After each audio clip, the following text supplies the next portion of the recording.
Transparency has been a huge part of my leadership in the fact that people should know. It's their taxpayer dollars, it's their children, it's their investment, and so what's behind the curtain should be very visible to everyone here. I often get asked why a school district would need a CPA. We have over a $92 million budget, and we have to make sure that that money is being spent properly. One thing that's really misunderstood is how much we spend per student. On the report card, it might say that we spend $19,000 per student, but some students cost way more to educate than others. I might be spending $700,000, $800,000 for a student who's needing special education. All the way, it might cost me to run their special education services an additional $2,000.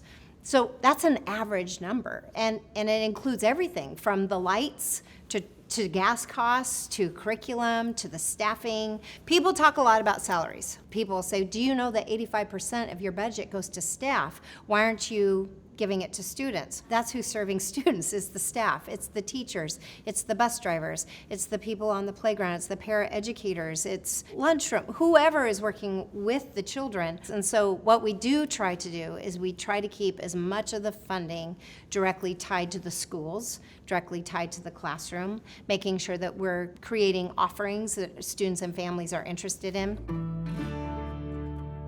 There are three main funding streams for school finances. State dollars, which makes up the majority of our budget. We have levies, which are supported by local communities, and then you have federal funds. A lot of the revenue we receive is restricted for just a special purpose. We are not allowed to take, say, revenue dollars from the transportation department and spend it on special ed services. Since 2021, here, what it's cost Ferndale School District to run special education, between what it's cost and what the state actually funds, is a difference of $12 million. When we have this gap, the levy dollars allow us some flexibility, so we're able to say, okay, we're going to shift some extra funds to fill in the gap. When a community funds a levy, it should go to enrichment. It should go to athletics. It should go to music and theater and all of those things. Everyone has felt the effects of inflation over the past few years. When you scale that to a school district with 4,600 students, we really feel it. Ferndale School District is a large employer.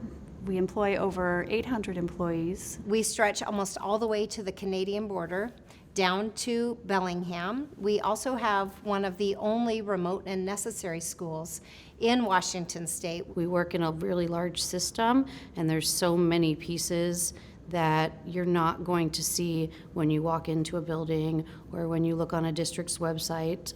There's just so many little nuanced things that are so important to ensure that we are successful as a district. We think a lot about our budget and finance in general, but really it gets down to how we are best providing services to our students and giving them the best education that they deserve.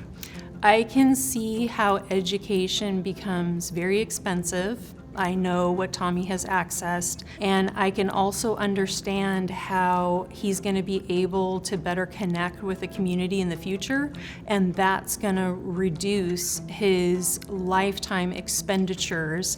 There's an investment that the Ferndale community and the school district is making in Tommy right now. People may wonder why we spend so much time thinking about finance, because we know that every single dollar we invest is producing an outcome for a student. It is tied to a direct service, an opportunity, something that is going to change or make the world a better place for children. You know, when people say, oh, you're not making decisions that are about kids, every decision we make is about kids. Yes, the lights matter because students have to be able to see what's happening in the classroom. The heat matters because they need to be warm. The food matters because they need to be fed. Everything we do is about our kids.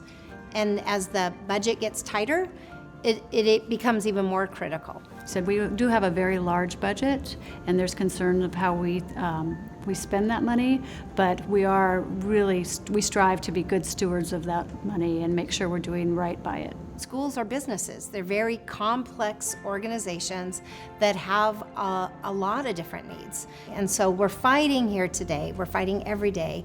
And as a superintendent, it's my job to advocate for your child. It's my job to advocate for the children of Ferndale and really for the students in Washington. And our children deserve to have everything imaginable, not just for today, but so that their dream today becomes their reality tomorrow.